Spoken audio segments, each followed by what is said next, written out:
Hi there, it's Melanie with Blue Moon Rising Co. I have a metaphysical shop on Etsy right now, and you can follow me on Instagram, that's Blue Moon Rising Co.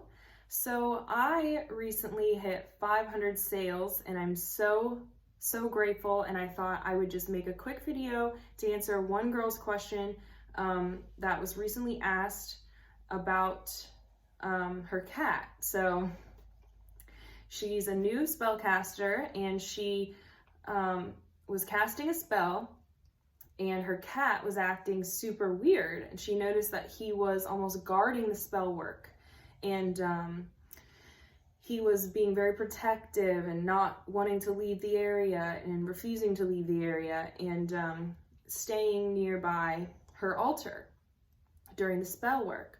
So I believe that that is most likely her familiar. So what is a familiar? There are both physical and spiritual familiars that we can have as witches. So back in the 1800s, witch hunters and people who wanted to persecute witches would actually say that familiars were animals, were actually demons disguised as animals given to witches by the devil himself. Now, that is not what a familiar is. A familiar is an animal, a spirit animal, which has been with us through many lives. We share a very strong bond with these animals, and they lend us their energy in our spell work. So you feel drawn to your familiar, and they feel drawn to you, and they are willing to help you in any way they can in your spell work. So what if you don't have a familiar and you want a familiar? Well, there's several things that you can try, and these are just a few. I'm sure there's lots more things you can look up online, or I think there's books on familiars. So one thing that you can try is get yourself into a meditative state. And just imagine that you are in a beautiful forest filled with animals, and you feel so safe and happy and at home in this forest. And you're just going to call forth to the animals in the forest and say, "I'm ready for my familiar, please step forward." And most likely your familiar will step forward, and you will see them, and you will know who they are at that point. And this can be either a spiritual familiar or a physical familiar that will be coming into your life soon. Now, if you want to call forth a physical familiar, you can actually do spells to bring your familiar to you.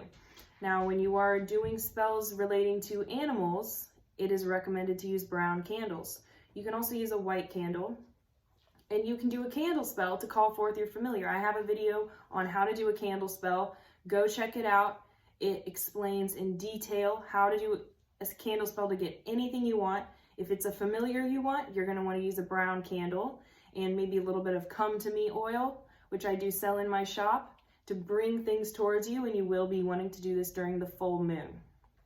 Now, when you have your familiar, you can build a strong bond with them. You can brush them, and you can actually get their hair and use that in spells to increase the power, and their nail clippings. And you can also place a binding rune on their collar for protection. You can do all sorts of things with a familiar. They'll lend you their energy during your spell work, which is just awesome.